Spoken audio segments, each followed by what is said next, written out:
சகரியா 1 அதிகாரம். தரியு அரசாண்ட 2ஆம் வருஷம் 8ஆம் மாதத்திலே இத்தோவின் மகனான பெரகியாவின் குமாரனாகிய சகரியாவுக்கு உண்டான கர்த்தருடைய வார்த்தை. கர்த்தர் உங்கள் பிதாக்களின் மேல் கடும் கோபமாய் இருந்தார். ஆகையால் நீ அவர்களை நோக்கி, சேனைகளின் கர்த்தர் உரைக்கிறது என்னவென்றால், என்னிடத்தில் திரும்புங்கள் என்று சேனைகளின் கர்த்தர் சொல்லுகிறார். அப்பொழுது நான் உங்களிடத்துக்கு திரும்புவேன் என்று சேனைகளின் கர்த்தர் சொல்லுகிறார்.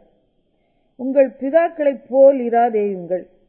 முந்தின தீர்க்கதரிசிகள் அவர்களை நோக்கி, உங்கள் பொல்லாத வழிகளையும் உங்கள் பொல்லாத கிரியைகளையும் விட்டு திரும்புங்கள் என்று சேனைகளின் கர்த்தர் சொல்லுகிறார் என்று கூப்பிட்டார்கள்.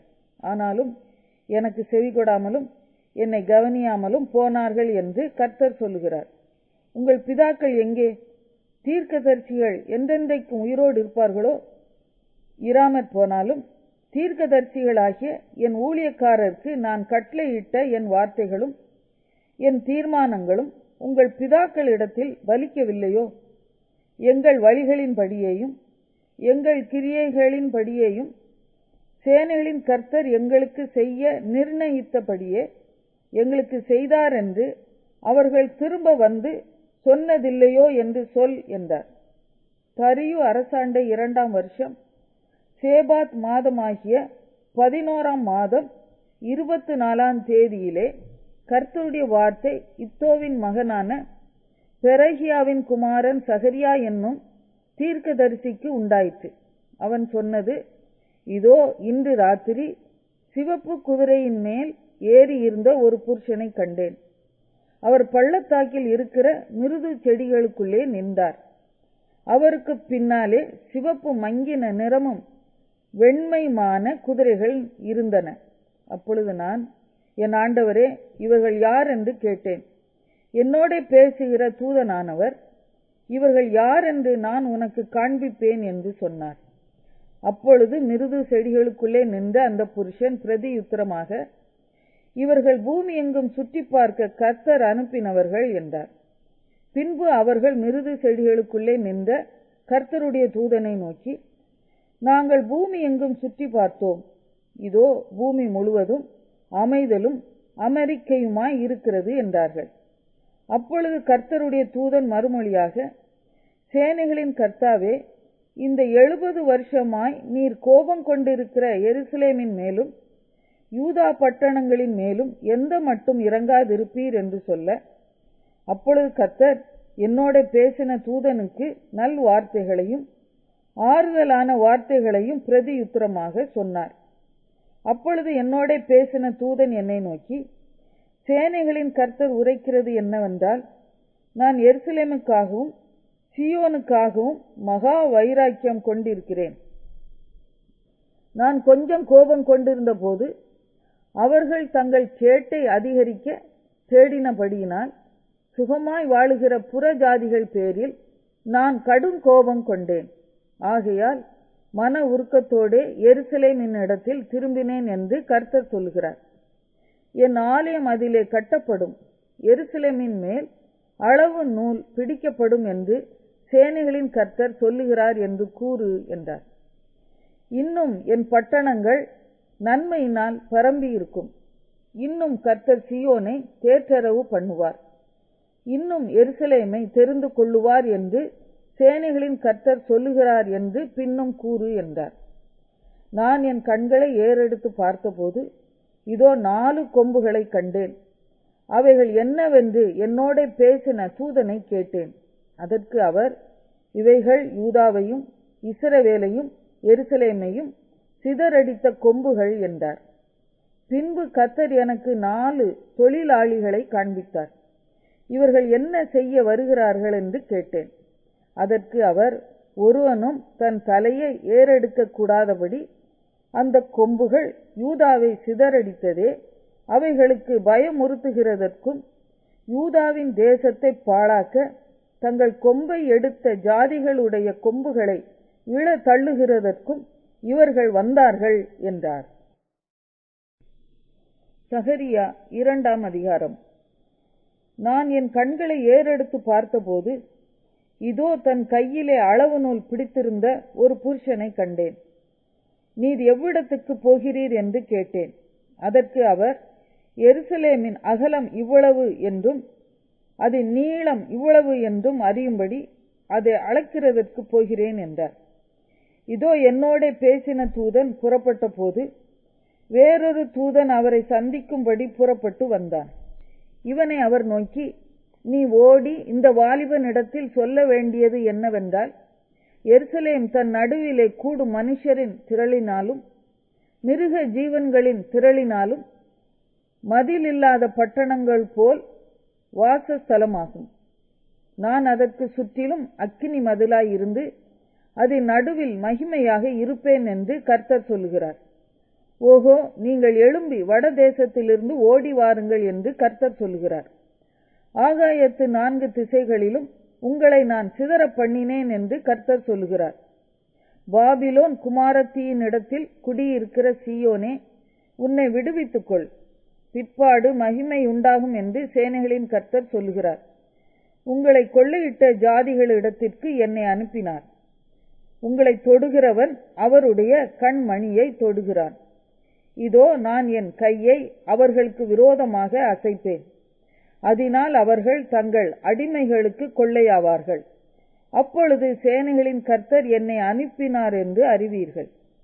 சீயோன் குமாரத்தியே, கெம்பீரித்து பாடு, இதோ நான் வந்து உன் நடுவில் வாசம் பண்ணுவேன் என்று கர்த்தர் சொல்லுகிறார். அந்நாளிலே அநேகம் ஜாதிகள் கர்த்தரை சேர்ந்து என் ஜனமாவார்கள். நான் உன் நடுவில் வாசமாய் இருப்பேன். அப்பொழுது சேனைகளின் கர்த்தர் என்னை உன்னிடத்தில் அனுப்பினார் என்று அறிவாய். கர்த்தர் பரிசுத்த தேசத்திலே யூதாவாகிய தமது பங்கை சுதந்தரித்து திரும்பவும் எருசலேமை தெரிந்து கொள்வார். மாம்சமான சகலமான பேர்களே, கர்த்தருக்கு முன்பாக மௌனமாய் இருங்கள். அவர் தமது பரிசுத்த வாசஸ்தலத்திலிருந்து எழுந்தருளினார் என்று சொல் என்றார். சகரியா 3ஆம் அதிகாரம். அவர் பிரதான ஆசாரியனாகிய யோசுவாவை எனக்கு காண்பித்தார். அவன் கர்த்தருடைய தூதனுக்கு முன்பாக நின்றான். சாத்தான் அவனுக்கு விரோதம் செய்ய அவன் வலது பக்கத்திலே நின்றான். அப்பொழுது கர்த்தர் சாத்தானை நோக்கி, கர்த்தர் உன்னை கடிந்து கொள்வாராக. சாத்தானே, எருசலேமை தெரிந்து கொண்ட கர்த்தர் உன்னை கடிந்து கொள்வாராக. இவன் அக்கினியினின்று தப்புவிக்கப்பட்ட கொள்ளி அல்லவா என்றார். யோசுவாவோவெனில் அழுக்கு வஸ்திரம் தரித்தவனாய் தூதனுக்கு முன்பாக நின்றிருந்தான். அவர் தமக்கு முன்பாக நிற்கிறவர்களை நோக்கி, இவன் மேல் இருக்கிற அழுக்கு வஸ்திரங்களை களைந்து போடுங்கள் என்றார். பின்பு அவனை நோக்கி, பார், நான் உன் அக்கிரமத்தை உன்னிலிருந்து நீங்க செய்து உனக்கு சிறந்த வஸ்திரங்களை தரிப்பித்தேன் என்றார். அவன் சிரசின் மேல் சுத்தமான பாகையை வைப்பார்களாக என்றார். அப்பொழுது சுத்தமான பாகையை அவன் சிரசின் மேல் வைத்து அவனுக்கு வஸ்திரங்களை தரிப்பித்தார்கள். கர்த்தருடைய தூதன் அங்கே நின்றார். கர்த்தருடைய தூதன் யோசுவாவுக்கு சாட்சியாக, சேனைகளின் கர்த்தர் உரைக்கிறது என்னவென்றால், நீ என் வழிகளில் நடந்து என் காவலை காத்தால் நீ என் ஆலயத்தில் நியாயம் விசாரிப்பாய், என் பிரகாரங்களையும் காவல் காப்பாய். இங்கே நிற்கிறவர்களுக்குள்ளே உலாவுகிறதற்கு இடம் நான் உனக்கு கட்டளையிடுவேன். இப்போதும் பிரதான ஆசாரியனாகிய யோசுவாவே, நீ கேள். உனக்கு முன்பாக உட்கார்ந்திருக்கிற உன் தோழரும் கேட்க கடவர்கள். இவர்கள் அடையாளமாய் இருக்கிற புருஷர். இதோ கிளை எனப்பட்டவராகிய என் தாசனை நான் வரப்பண்ணுவேன். இதோ நான் யோசுவாவுக்கு முன்பாக வைத்த கல். இந்த ஒரே கல்லின் மேல் 7 கண்களும் வைக்கப்பட்டு இருக்கிறது. இதோ நான் அதன் சித்திர வேலையை நிறைவேற்றி இந்த தேசத்தில் அக்கிரமத்தை ஒரே நாளிலே நீக்கி போடுவேன் என்று சேனைகளின் கர்த்தர் சொல்லுகிறார். அந்நாளிலே நீங்கள் ஒருவரை ஒருவர் திராட்சை செடியின் கீழும் அத்தி மரத்தின் கீழும் வரவழைப்பீர்கள் என்று சேனைகளின் கர்த்தர் சொல்லுகிறார் என்றார். சகரியா 4ஆம் அதிகாரம். என்னோட பேசின தூதன் திரும்பி வந்து நித்திரை பண்ணுகிற ஒருவனை எழுப்புவது போல் என்னை எழுப்பி, நீ காண்கிறது என்னவென்று கேட்டார். அதற்கு நான், இதோ முழுவதும் பொன்னினால் செய்யப்பட்ட குத்து விளக்கை காண்கிறேன்.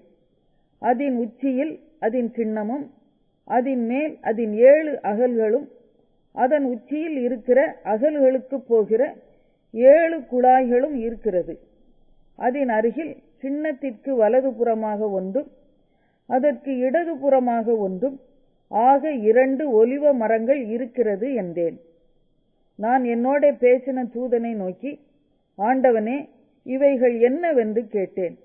என்னோட பேசின தூதன் மறுமொழியாக, இவைகள் இன்னதென்று உனக்கு தெரியாதா என்றார்.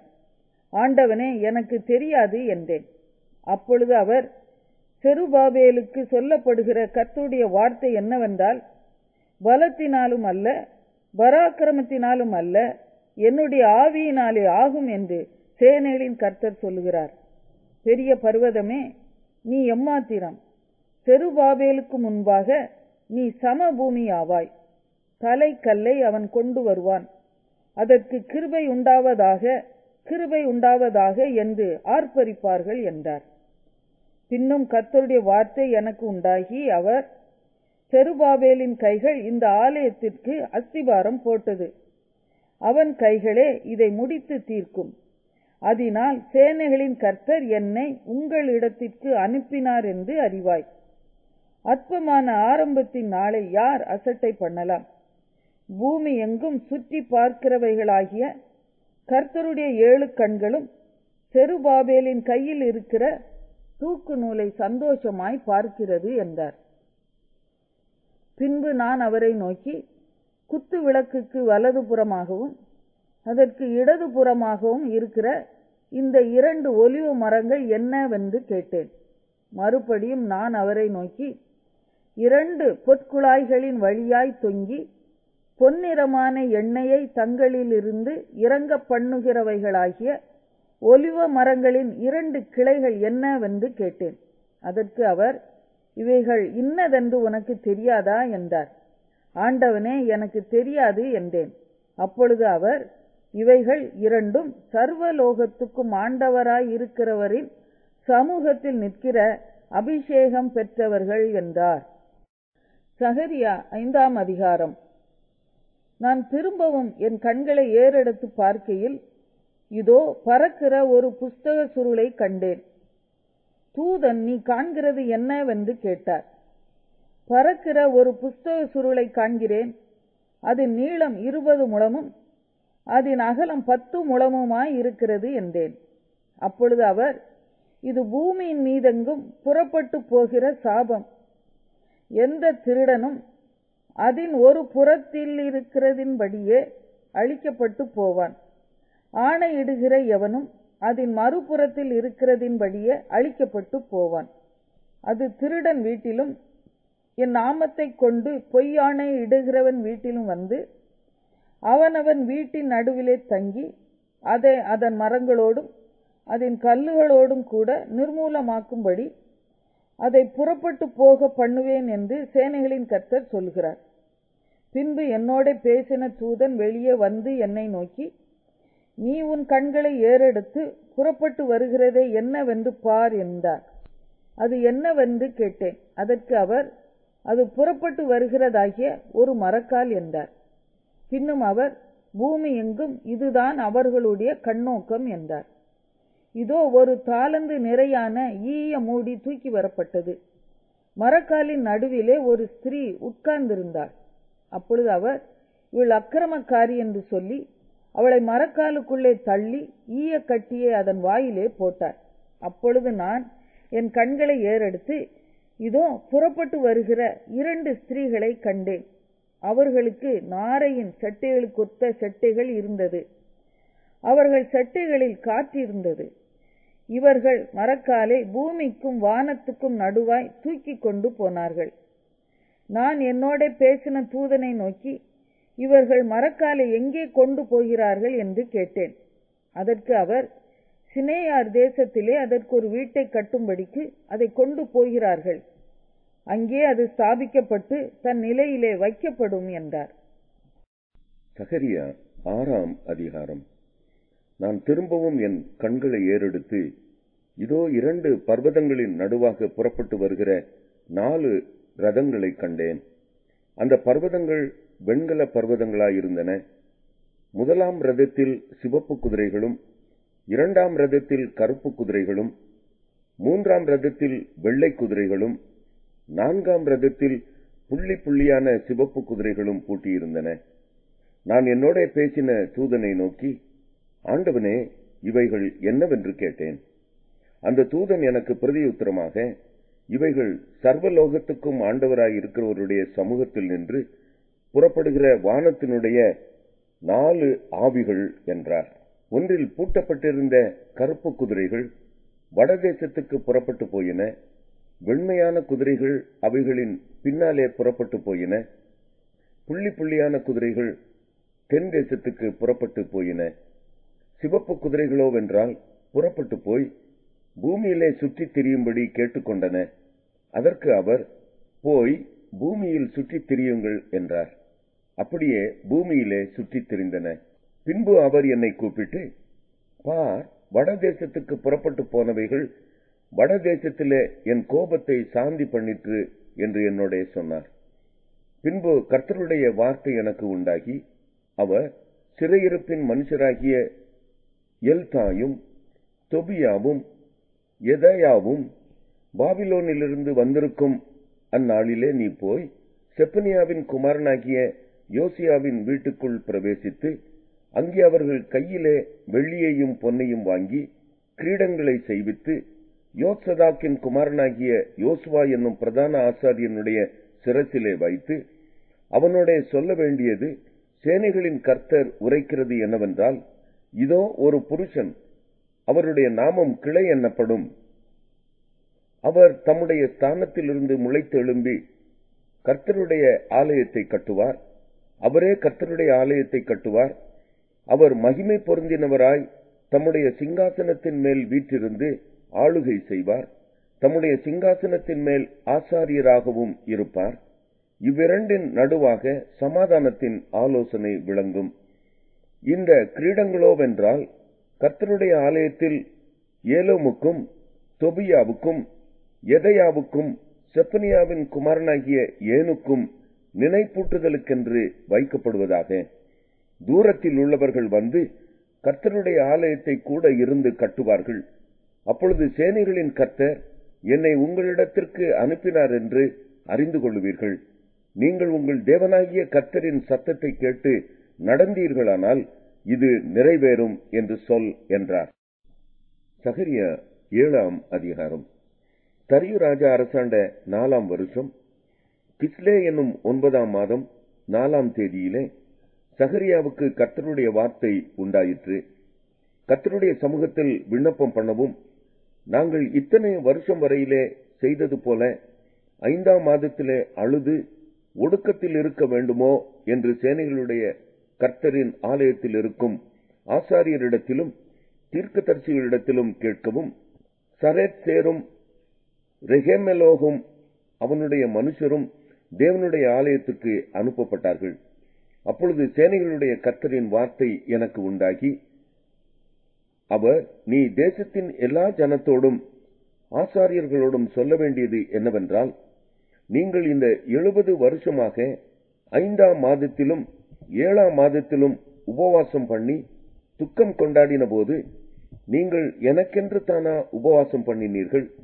நீங்கள் புசிக்கிற போதும் குடிக்கிற போதும் உங்களுக்கென்றல்லவா புசிக்கிறீர்கள், உங்களுக்கென்றல்லவா குடிக்கிறீர்கள்? எருசலேமும் அதை சுற்றிலும் இருந்த பட்டணங்களும் குடி நிறைந்து சுகமாயிருந்த காலத்திலும் தெற்கு நாடும் சமபூமியும் குடியேறியிருந்த காலத்திலும் முன்னிருந்த தீர்க்கதரிசிகளைக் கொண்டு கர்த்தர் கூறின வார்த்தைகள் இவைகள் அல்லவோ என்று சொல். பின்பு கர்த்தருடைய வார்த்தை சகரியாவுக்கு உண்டாகி, அவர், சேனைகளின் கர்த்தர் உரைக்கிறது என்னவென்றால், நீங்கள் உண்மையாய் நியாயம் தீர்த்து அவனவன் தன் தன் சகோதரனுக்கு தயவும் இரக்கமும் செய்து விதவையையும் திக்கற்ற பிள்ளையையும் பரதேசியையும் சிறுமையானவனையும் ஒடுக்காமலும் உங்களில் ஒருவனும் தன் சகோதரனுக்கு விரோதமாய் தன் இருதயத்தில் தீங்கு நினையாமலும் இருங்கள் என்றார். அவர்களோ கவனிக்க மனதில்லாமல் தங்கள் தோளை முரட்டுத்தனமாய் விலக்கி கேளாதபடிக்கு தங்கள் செவிகளை அடைத்துக் கொண்டார்கள். வேதத்தையும் சேனைகளின் கர்த்தர் தம்முடைய ஆவியின் மூலமாய் முந்தின தீர்க்கதரிசிகளைக் கொண்டு சொல்லி அனுப்பின வார்த்தைகளையும் கேளாதபடிக்கு தங்கள் இருதயத்தை வைரமாக்கினார்கள். ஆகையால் மகா கடுங்கோபம் சேனைகளின் கர்த்தரிடத்திலிருந்து உண்டாயிற்று. ஆதலால் நான் கூப்பிட்ட போது அவர்கள் எப்படி கேளாமற் போனார்களோ அப்படியே அவர்கள் கூப்பிட்ட போது நானும் கேளாமல் இருந்தேன் என்று சேனைகளின் கர்த்தர் சொல்லுகிறார். அவர்கள் அறியாத புறஜாதிகளுக்குள்ளே அவர்களை பறக்கடித்தேன். அதனால் அவர்கள் பின்வைத்து போன தேசம் போக்குவரத்தில்லாமல் பாழாய் போயிற்று. அவர்கள் இன்பமான தேசத்தை பாழாய் போக பண்ணினார்கள் என்றார். சகரியா 8ஆம் அதிகாரம். சேனைகளுடைய கர்த்தரின் வார்த்தை உண்டாகி அவர், நான் சீயோனுக்காக கடும் வைராக்கியம் கொண்டேன், அதற்காக மகா உக்கிரமான வைராக்கியம் கொண்டேன் என்று சேனைகளின் கர்த்தர் சொல்லுகிறார். நான் சீயோனிடத்தில் திரும்பி எருசலேமின் நடுவிலே வாசம் பண்ணுவேன். எருசலேம் சத்திய நகரம் என்றும் சேனைகளுடைய கர்த்தரின் பர்வதம் பரிசுத்த பர்வதம் என்றும் அழைக்கப்படும் என்று கர்த்தர் சொல்லுகிறார். திரும்பவும் எருசலேமின் வீதிகளில் முதிர் வயதினாலே தங்கள் கைகளில் கோலை பிடித்து நடக்கிற கிழவரும் கிழவிகளும் குடியிருப்பார்கள். நகரத்தின் தெருக்களிலே விளையாடுகிற ஆண் பிள்ளைகளும் பெண் பிள்ளைகளும் அதன் வீதிகளில் நிறைந்திருக்கும் என்று சேனைகளின் கர்த்தர் சொல்லுகிறார். சேனைகளின் கர்த்தர் சொல்லுகிறது என்னவென்றால், அது இந்த ஜனத்தில் மீதியானவர்களின் பார்வைக்கு இந்நாட்களில் ஆச்சரியமாயிருந்தாலும் என் பார்வைக்கும் ஆச்சரியமாயிருக்குமோ என்று சேனைகளின் கர்த்தர் சொல்லுகிறார். இதோ கிழக்கு தேசத்திலும் மேற்கு தேசத்திலும் இருந்து என் ஜனங்களை நான் ரட்சித்து அவர்களை அழைத்து கொண்டு வருவேன். அவர்கள் எருசலேமின் நடுவிலே குடியிருப்பார்கள். அவர்கள் எனக்கு உண்மையும் நீதியுமான ஜனமாயிருப்பவர்கள். நான் அவர்களுக்கு தேவனாயிருப்பேன் என்று சேனைகளின் கர்த்தர் சொல்லுகிறார். சேனைகளுடைய கர்த்தரின் வீடாகிய ஆலயம் கட்டப்படும்படிக்கு அதன் அஸ்திபாரங்கள் போடப்பட்ட நாள் முதற்கொண்டிருக்கிற தீர்க்கதரிசிகளின் வாயினால் இந்த வார்த்தைகளை இந்நாட்களில் கேட்டு வருகிறவர்களே, உங்கள் கைகள் திடப்பட கடவது என்று சேனைகளின் கர்த்தர் சொல்லுகிறார். இந்நாட்களுக்கு முன்னே மனுஷனுடைய வேலையால் பலனும் இல்லை, மிருக ஜீவனுடைய வேலையால் பலனும் இல்லை, போகிறவனுக்கும் வருகிறவனுக்கும் நெருக்கிடையின் நிமித்தம் சமாதானமும் இல்லை. எல்லா மனுஷரையும் ஒருவரை ஒருவர் விரோதிக்க செய்தேன்.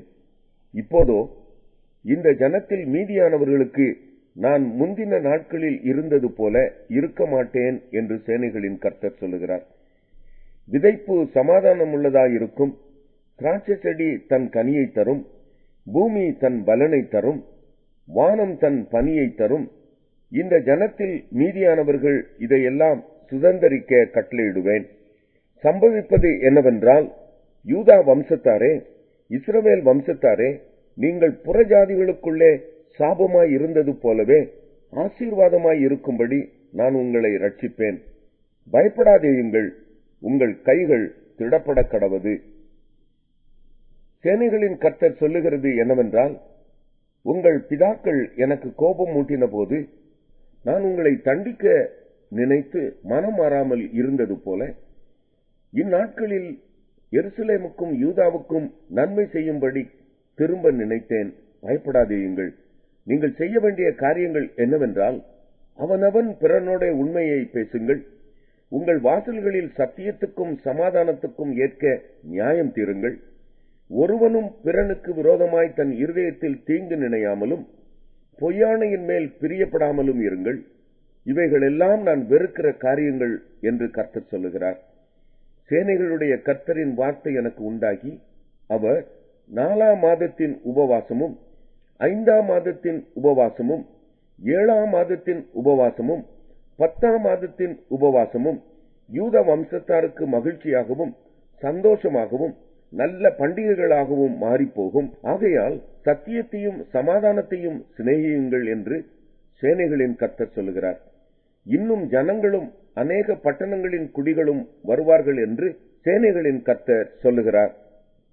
ஒரு பட்டணத்தின் குடிகள் மறுபட்டணத்தின் குடிகளிடத்தில் போய், நாம் கர்த்தருடைய சமூகத்தில் விண்ணப்பம் பண்ணவும் சேனைகளின் கர்த்தரை தேடவும் தீவிரித்து போவோம், வாருங்கள், நாங்களும் போவோம் என்று சொல்லுவார்கள்.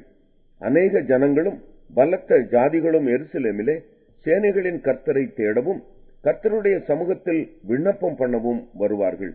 அந்நாட்களில் பலவித பாஷைக்காரராகிய புறஜாதியரில் 10 மனுஷர் ஒரு யூதனுடைய வஸ்திர தொங்கலை பிடித்து, தேவன் உங்களோட இருக்கிறார் என்று கேள்விப்பட்டோம், ஆகையால் உங்களோட கூட போவோம் என்று சொல்லி அவனை பற்றிக் கொள்வார்கள் என்று சேனைகளின் கர்த்தர் சொல்லுகிறார் என்றார். சகரியா 9ஆம் அதிகாரம்.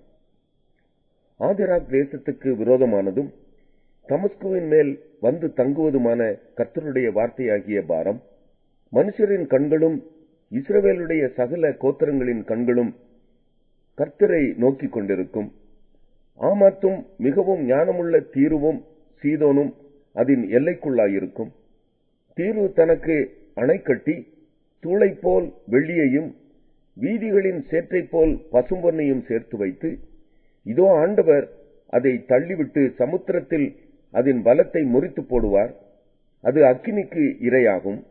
அஸ்கலோன் அதை கண்டு பயப்படும், காத்சாவும் அதை கண்டு மிகவும் துக்கிக்கும். எக்ரோனும் தன் நம்பிக்கை அற்றுப்போனபடியால் மிகவும் பிராலபிக்கும். காத்சாவில் ராஜா அழிந்து போவான், அஸ்கலோன் குடியேற்றிருக்கும்.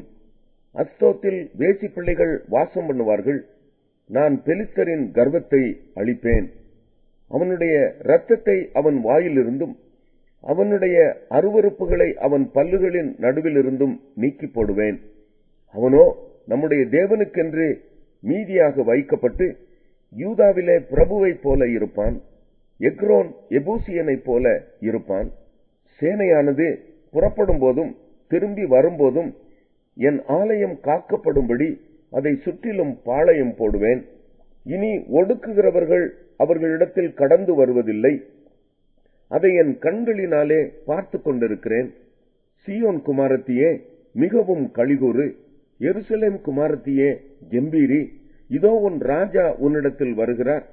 அவர் நீதியுள்ளவரும் ரட்சிக்கிறவரும் தாழ்மை உள்ளவரும் கழுதையின் மேலும் கழுதை குட்டியாகிய மரியின் மேலும் ஏறி வருகிறவருமாயிருக்கிறார். எப்ராயிமினின்று ரதங்களையும் எருசலேமினின்று குதிரைகளையும் அற்றுப்போக பண்ணுவேன். யுத்த வில்லும் இல்லாமற் போகும். அவர் ஜாதிகளுக்கு சமாதானம் கூறுவார். அவருடைய ஆளுகை ஒரு சமுத்திரம் தொடங்கி மறு சமுத்திரம் வரைக்கும், நதி தொடங்கி பூமியின் எல்லைகள் பரியந்தமும் செல்லும். நான் உனக்கு செய்வதென்னவென்றால், தண்ணீரில்லாத குழியிலே அடைபட்டிருக்கிற உன்னுடையவர்களை நான் உன் உடன்படிக்கையின் இரத்தத்தினாலே விடுதலை பண்ணுவேன். நம்பிக்கையுடைய சிறைகளே, அரணுக்கு திரும்புங்கள். இரட்டிப்பான நன்மையை தருவேன், இன்றைக்கே தருவேன். நான் எனக்கென்று யூதாவை நாணேற்றி எப்ராயிமிலே வில்லை நிரப்பி, சீயோனே உன் புத்திரரை கிரேக்கு தேச புத்திரருக்கு விரோதமாக எழுப்பி உன்னை பராக்கிரமசாலியின் பட்டயத்துக்கு ஒப்பாக்குவேன்.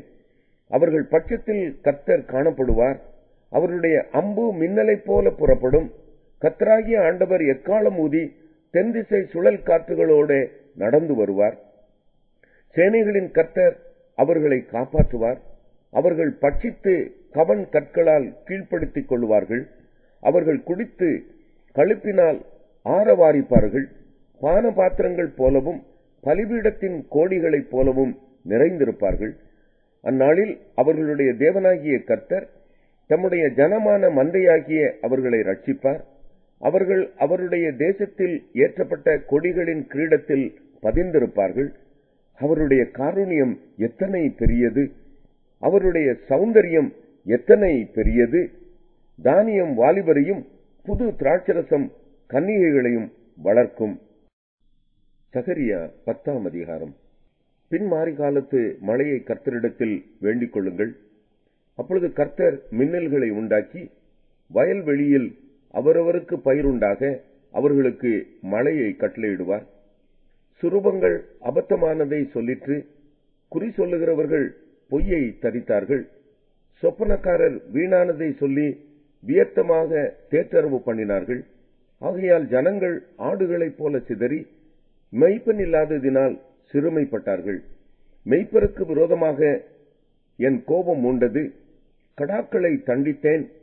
சேனைகளின் கர்த்தர் யூதா வம்சத்தாராகிய தமது மந்தையை விசாரித்து அவர்களை யுத்தத்திலே தமது சிறந்த குதிரையாக நிறுத்துவார். அவர்களிலிருந்து கோடிக்கல்லும் அவர்களிலிருந்து கூடார முளையும் அவர்களிலிருந்து யுத்த வில்லும் வரும். அவர்களிலிருந்து ஆளுகிற யாவரும் ஏகமாய் புறப்படுவார்கள். அவர்கள் யுத்தத்திலே தங்கள் சத்துருக்களை வீதிகளின் சேற்றில் மிதிக்கிற பராக்கிரமசாலிகளைப் போல இருந்து யுத்தம் பண்ணுவார்கள். கர்த்தர் அவர்களோட கூட இருப்பார். குதிரைகளின் மேல் ஏறி வருகிறவர்கள் வெட்கப்படுவார்கள். நான் யூதா வம்சத்தாரை பலப்படுத்தி யோசேப்பு வம்சத்தாரை ரட்சித்து அவர்களை திரும்ப நிலைக்க பண்ணுவேன். நான் அவர்களுக்கு இறங்கினேன். அவர்கள் என்னால் ஒரு காலம் தள்ளிவிடப்படாதவர்களைப் போல் இருப்பார்கள். நான் அவர்களுடைய தேவனாகிய கர்த்தர். நான் அவர்களுக்கு செவி கொடுப்பேன். எப்பிராயிமர் பராக்கிரமரைப் போல இருப்பார்கள். மதுபானத்தால் களிப்பது போல அவர்களுடைய இருதயம் களிக்கும். அவர்களுடைய பிள்ளைகளும் அதை கண்டு மகிழுவார்கள். அவர்கள் இருதயம் கர்த்தருக்குள் களிகூரும். நான் அவர்களை பார்த்து பயில் போட்டு அவர்களை கூட்டிக் கொள்ளுவேன். அவர்களை மீட்டுக் கொண்டேன். அவர்கள் பெருகி இருந்தது போலவே பெருகி போவார்கள். நான் அவர்களை ஜனங்களுக்குள்ளே இறைத்த பின்பு அவர்கள் தூர தேசங்களிலே என்னை நினைத்து தங்கள் பிள்ளைகளோடு கூட பிழைத்து திரும்புவார்கள். நான் அவர்களை எகிப்து தேசத்திலிருந்து திரும்பி வர பண்ணி அவர்களை அசிரியாவிலிருந்து கூட்டிக் கொண்டு அவர்களை கீலேயா தேசத்துக்கும் லீபனோனுக்கும் வர பண்ணுவேன். அவர்களுக்கு இடம் போதாமற் போகும். இடுக்கம் என்கிற சமுத்திரத்தை கடக்கையில் அவர் சமுத்திரத்தின் அலைகளை அடிப்பார். அப்பொழுது நதியின் ஆழங்கள் எல்லாம் வறண்டு போகும். அசீரியாவின் கர்வம் தாழ்த்தப்படும். எகிப்தின் கொடுங்கோல் விலகி போகும். நான் அவர்களை கர்த்தருக்குள் பலப்படுத்துவேன். அவர்கள் அவருடைய நாமத்திலே நடந்து கொள்வார்கள் என்று கர்த்தர் சொல்லுகிறார். சகரியா 11ஆம் அதிகாரம். லீபனோனே, அக்கினி உன் கேதுரு மரங்களை பட்சிக்கும்படி உன் வாசல்களை திற. தேவதாரு விருட்சங்களே, புலம்புங்கள். கேதுரு மரங்கள் விழுந்ததே, பிரபலமானவைகள் பாழாக்கப்பட்டன. பாசானின் கர்வாலி மரங்களே, புலம்புங்கள். அரண் உள்ள சோலை கீழே தள்ளப்பட்டது. மேய்ப்பர்களின் மகிமை அழிந்து போனபடியால் அவர்கள் அலறுகிற சத்தம் கேட்கப்படுகிறது. யோர்தானின் பெருமை அழிந்து போனபடியால் பாலசிங்கங்கள் கர்ச்சிக்கிற சத்தம் கேட்கப்படுகிறது. என் தேவனாகிய கர்த்தர் சொல்லுகிறது என்னவென்றால், கொலையுண்கிற ஆடுகளை மேய்க்க கடவாய். அவைகளை உடையவர்கள் அவைகளை கொன்று போட்டு தங்களுக்கு குற்றமில்லை என்று எண்ணுகிறார்கள். அவைகளை விற்கிறவர்கள் கர்த்தருக்கு ஸ்தோத்திரம், நாங்கள் ஐஸ்வர்யம் உள்ளவர்களானோம் என்கிறார்கள். அவைகளை மேய்க்கிறவர்கள் அவைகள் மேல் இரக்கம் வைக்கிறதில்லை. நான் இனி தேசத்து குடிகளின் மேல் இரக்கம் வையாமல் மனுஷரில் யாவரையும் அவனவனுடைய அயலான் கையிலும் அவனவனுடைய ராஜாவின் கையிலும் அகப்பட பண்ணுவேன். அவர்கள் தேசத்தை அழித்தும் நான் இவர்களை அவர்கள் கைக்கு தப்புவிப்பதில்லை என்று கர்த்தர் சொல்லுகிறார். கொலையுண்கிற மந்தையாகிய சிறுமைப்பட்ட உங்களை நான் மேய்ப்பேன். நான் 2 கோல்களை எடுத்து ஒன்றுக்கு அனுக்கிரகம் என்றும் ஒன்றிற்கு நிக்கிரகம் என்றும் பெயரிட்டு மந்தையை மேய்த்து ஒரே மாதத்திலே 3 மேய்ப்பரையும் அதம் பண்ணினேன். என் ஆத்துமா அவர்களை அரோசித்தது, அவர்கள் ஆத்துமா என்னையும் வெறுத்தது. இனி நான் உங்களை மேய்ப்பதில்லை. சாகிறது சாகட்டும், அதமாகிறது அதமாகட்டும். மீதியானவைகளோ வென்றால் ஒன்றின் மாம்சத்தை ஒன்று தின்ன கடவது என்று நான் சொல்லி அனுகிரகம் எனப்பட்ட என் கோலை எடுத்து நான் அந்த ஜனங்கள் எல்லாரோடும் பண்ணி இருந்த என் உடன்படிக்கை அற்றுப்போகும்படிக்கு அதை முறித்து போட்டேன். அந்நாளிலே அது அற்று போயிற்று. அப்படியே மந்தையில் எனக்கு காத்திருந்த சிறுமைப்பட்டவைகள் அது கர்த்தருடைய வார்த்தை என்று அறிந்து கொண்டன. உங்கள் பார்வைக்கு நன்றாய் கண்டால் என் கூலியை தாருங்கள், இல்லாவிட்டால் இருக்கட்டும் என்று அவர்களோடே சொன்னேன். அப்பொழுது எனக்கு கூலியாக 30 வெள்ளிக்காசை நிறுத்தார்கள். கர்த்தர் என்னை நோக்கி, அதை குயவனிடத்தில் எறிந்து விடு என்றார். இதுவே நான் அவர்களால் மதிக்கப்பட்ட மேன்மையான மதிப்பு. நான் அந்த 30 வெள்ளிக்காசை எடுத்து அவைகளை குயவனுக்கென்று கர்த்தருடைய ஆலயத்திலே எறிந்து விட்டேன். நான் யூதாவுக்கும் இஸ்ரவேலுக்கும் இருக்கிற சகோதர கட்டை அற்றுப்போக பண்ணும்படிக்கு நிக்கிரம் எனப்பட்ட என் 2ஆம் கோலையும் முறித்தேன்.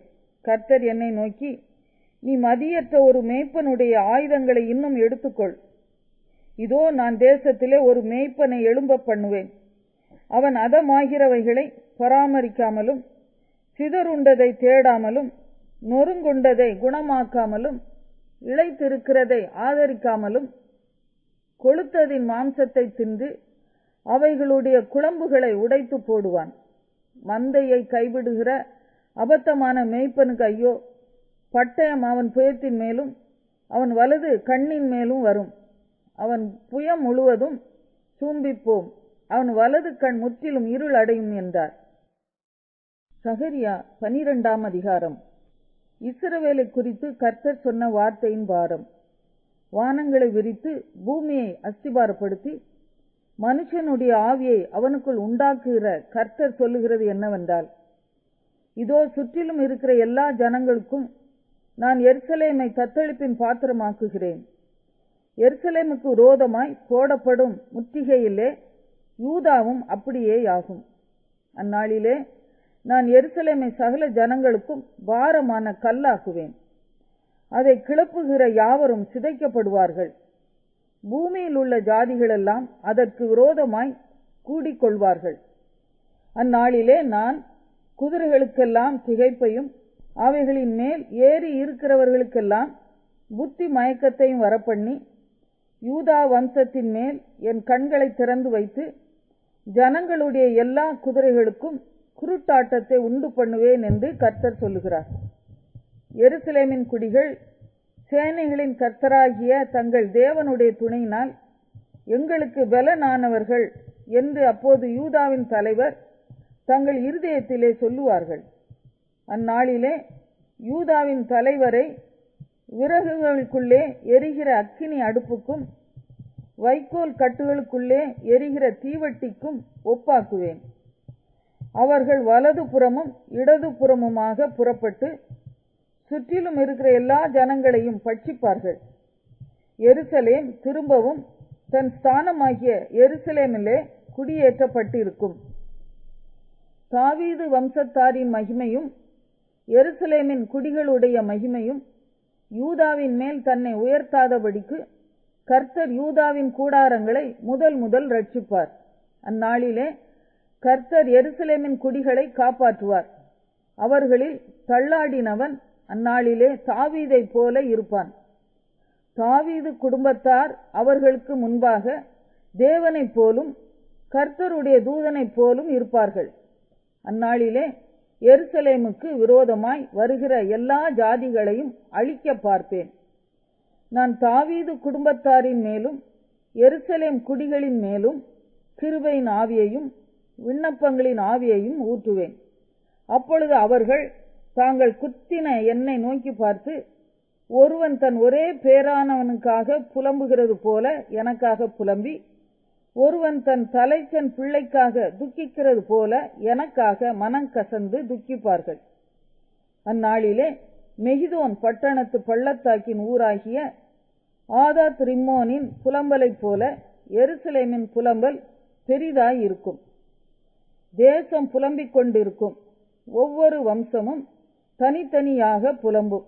தாவீது குடும்பத்தார் தனியேயும் அவர்கள் ஸ்திரீகள் தனியேயும், நாத்தான் குடும்பத்தார் தனியேயும் அவர்கள் ஸ்திரீகள் தனியேயும், லேவி குடும்பத்தார் தனியேயும் அவர்கள் ஸ்திரீகள் தனியேயும், சீமேயி குடும்பத்தார் தனியேயும் அவர்கள் ஸ்திரீகள் தனியேயும், மற்றும் உண்டான சகல குடும்பங்களிலும் ஒவ்வொரு குடும்பத்தின் மனுஷர் தனித்தனியேயும் அவர்களுடைய ஸ்திரீகள் தனித்தனியேயும் புலம்புவார்கள். சகரியா 13ஆம் அதிகாரம்.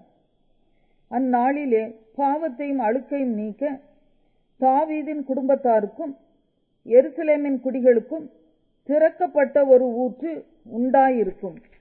அந்நாளிலே நான் விக்கிரகங்களின் பேரும் தேசத்தில் இராதபடிக்கு அழிப்பேன். அவைகள் இனி நினைக்கப்படுவதில்லை. தரிசனம் சொல்லுகிறவர்களையும் அசுத்த ஆவியையும் தேசத்திலிருந்து போய்விடவும் பண்ணுவேன் என்று சேனைகளின் கர்த்தர் சொல்லுகிறார். இனி ஒருவன் தரிசனம் சொன்னால் அவனை பெற்ற அவன் தகப்பனும் அவன் தாயும் அவனை நோக்கி, நீ கர்த்தருடைய நாமத்தை கொண்டு பொய் பேசுகிறபடியால் நீ உயிரோடு இருக்கப்படாது என்று சொல்லி அவனை பெற்ற அவன் தகப்பனும் அவன் தாயும் அவன் தரிசனம் சொல்லும் போது அவனை குத்தி போடுவார்கள். அந்நாளிலே தரிசனம் சொல்லுகிற அவனவன் தான் சொன்ன தரிசனத்தினால் வெட்கப்பட்டு பொய் சொல்லும்படிக்கு இனி மயிர் போர்வையை போர்த்து கொள்ளாமல், நான் தரிசனம் சொல்லுகிறவன் அல்ல, நான் நிலத்தை பயிரிடுகிறவன், என் சிறு வயது முதல் ஒருவன் என்னை வேலை கொண்டான் என்பான். அப்பொழுது ஒருவன் அவனை நோக்கி, உன் கைகளில் இருக்கிற இந்த வடுக்கள் ஏதென்று கேட்டால், என் சிநேகிதரின் வீட்டிலே காயப்பட்டதினால் உண்டானவைகள் என்பான்.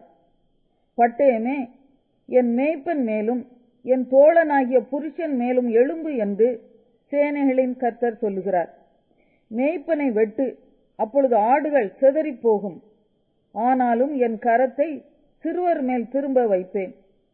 தேசமெங்கும் சம்பவிக்கும் காரியம் என்னவென்றால், அதில் இருக்கிற 2 பங்கு மனுஷர் சங்கரிக்கப்பட்டு மாண்டு போவார்கள், 3ஆம் பங்கோ அதில் மீதியாய் இருக்கும். அந்த 3ஆம் பங்கை நான் அக்கினிக்குட்பட பண்ணி, வெள்ளியை உருக்கிறது போல அவர்களை உருக்கி, பொன்னை புடமிடுகிறது போல அவர்களை புடமிடுவேன். அவர்கள் என் நாமத்தை தொழுது கொள்வார்கள். நான் அவர்கள் விண்ணப்பத்தை கேட்பேன். இது என் ஜனம் என்று நான் சொல்லுவேன். கர்த்தர் என் தேவன் என்று அவர்கள் சொல்லுவார்கள். சகரியா 14ஆம் அதிகாரம். இதோ கர்த்தருடைய நாள் வருகிறது, உன்னில் கொள்ளையானது உன் நடுவிலே பங்கிடப்படும். எருசலேமுக்கு விரோதமாக யுத்தம் பண்ண சகல ஜாதிகளையும் கூட்டுவேன். நகரம் பிடிக்கப்படும், வீடுகள் கொள்ளையாகும், ஸ்திரீகள் அவமானப்படுவார்கள். நகரத்தாரில் பாதி மனுஷர் சிறைப்பட்டு போவார்கள். மீதியான ஜனமோ நகரத்தை விட்டு அறுப்புண்டு போவதில்லை. கர்த்தர் புறப்பட்டு யுத்த நாளிலே போராடுவது போல் அந்த ஜாதிகளோடே போராடுவார். அந்நாளிலே அவருடைய பாதங்கள் கிழக்கே எருசலேமுக்கு எதிரே இருக்கிற ஒலிவ மலையின் மேல் நிற்கும். அப்பொழுது மகா பெரிய பள்ளத்தாக்கு உண்டாகும்படி ஒலிவ மலை தன் நடு மையத்திலே கிழக்கு மேற்காய் எதிராக பிளந்து போம். அதனாலே ஒரு பாதி வட பக்கத்திலும் ஒரு பாதி தென் பக்கத்திலும் சாயும். அப்பொழுது என் மலைகளின் பள்ளத்தாக்கு வழியாய் ஓடி போவீர்கள். மலைகளின் பள்ளத்தாக்கு ஆத்சால் மட்டும் போகும். நீங்கள் யூதாவின் ராஜாவாகிய உசியாவின் நாட்களில் பூமி அதிர்ச்சிக்கு தப்பி ஓடி போனது போல் ஓடி போவீர்கள். என் தேவனாகிய கர்த்தர் வருவார். தேவரீரோடே எல்லா பரிசுத்தவான்களும் வருவார்கள். அந்நாளில் வெளிச்சம் இல்லாமல் ஒருவேளை பிரகாசமும் ஒருவேளை மப்புமாய் இருக்கும். ஒரு நாள் உண்டு, அது கர்த்தருக்கு தெரிந்தது. அது பகலும் அல்ல இரவும் அல்ல, ஆனாலும் சாயங்காலத்திலே வெளிச்சம் உண்டாகும். அந்நாளிலே ஜீவ தண்ணீர்கள் எருசலேமிலிருந்து புறப்பட்டு பாதி கிழக்கு சமுத்திரத்துக்கும் பாதி மேற்கு சமுத்திரத்திற்கும் போய் மாரி காலத்துக்கும் கோடை காலத்துக்கும் இருக்கும். அப்பொழுது கர்த்தர் பூமியின் மீதெங்கும் ராஜாவாய் இருப்பார். அந்நாளில் ஒரே கர்த்தர் இருப்பார், அவருடைய நாமமும் ஒன்றாய் இருக்கும். தேசமெல்லாம் கேபா தொடங்கி எருசலேமிற்கு தெற்கே இருக்கிற ரிம்மோன் வரைக்கும் சமபூமியாக திருத்தப்படும்.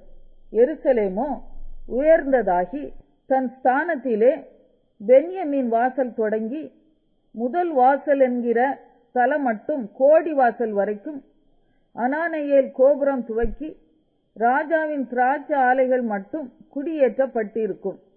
அதிலே ஜனங்கள் வாசம் பண்ணுவார்கள். இனி சங்கரிப்பில்லாமல் எருசலேம் சுகமாய் தங்கி இருக்கும். எருசலேமுக்கு விரோதமாக யுத்தம் பண்ணின எல்லா ஜனங்களையும் கர்த்தர் வாதிக்கும் வாதையாவது, அவர்கள் காலூன்றி நிற்கையிலும் அவர்களுடைய சதை அழிந்து போகும். அவர்கள் கண்கள் தங்கள் குழிகளிலே கெட்டுப் போகும். அவர்கள் நாவு அவர்கள் வாயிலே அழுகிப் போகும். அந்நாளிலே கர்த்தரால் பெரிய கலக்கம் அவர்களுக்குள் உண்டாகும். அவன் அவன் தன் தன் அயலானின் கையை பிடிப்பான். அவன் அவன் அயலானுடைய கைக்கு விரோதமாக எழும்பும். யூதாவும் எருசலேமிலே யுத்தம் பண்ணும். அப்பொழுது சுற்றிலும் இருக்கிற சகல ஜாதிகளுடைய ஆஸ்தியாகிய பொன்னும் வெள்ளியும் வஸ்திரங்களும் மகா திரளாக கூட்டப்படும். அந்த பாளையங்களில் இருக்கும் குதிரைகள், கோவேறு கழுதைகள், ஒட்டகங்கள், கழுதைகள் முதலான எல்லா மிருக ஜீவன்களுக்கும் வரும் வாதையும் அந்த வாதையைப் போலவே இருக்கும். பின்பு எருசலேமுக்கு விரோதமாக வந்திருந்த எல்லா ஜாதிகளிலும் மீதியான யாவரும் சேனைகளின் கர்த்தராகிய ராஜாவை தொழுது கொள்ளும்படிக்கும் கூடார பண்டிகையை ஆசரிக்கும்படிக்கும் வருஷா வருஷம் வருவார்கள். அப்பொழுது பூமியின் வம்சங்களில் சேனைகளின் கர்த்தராகிய ராஜாவை தொழுது கொள்ள எருசலேமுக்கு வராதவர்கள் எவர்களோ அவர்கள் மேல் மழை வருஷிப்பதில்லை. மழை வருஷிக்காத எகிப்தின் வம்சம் வராமலும் சேராமலும் போனால் கூடார பண்டிகையை ஆசரிக்க வராத ஜாதிகளை கர்த்தர் வாதிக்கும் வாதையே அவர்கள் மேலும் வரும். இது எகிப்தியருடைய பாவத்துக்கும் கூடார பண்டிகையை ஆசரிக்க வராத சகல ஜாதிகளுடைய பாவத்துக்கும் வரும் ஆக்கினை. அந்நாளிலே குதிரைகளின் மணிகளிலே கர்த்தருக்கு பரிசுத்தம் என்னும் விலாசம் எழுதியிருக்கும். கர்த்தருடைய ஆலயத்திலுள்ள பானைகள் பலிபீடத்துக்கு முன்பாக இருக்கிற பாத்திரங்களைப் போல் இருக்கும். அப்பொழுது எருசலேமிலும் யூதாவிலும் உள்ள எல்லா பானைகளும் சேனைகளின் கர்த்தருக்கு பரிசுத்தமாயிருக்கும். பலியிடுகிற யாவரும் வந்து அவைகளில் எடுத்து அவைகளில் சமைப்பார்கள். அந்நாள் முதல் சேனைகளுடைய கர்த்தரின் ஆலயத்திலே யாதொரு கானானியனும் இருப்பதில்லை.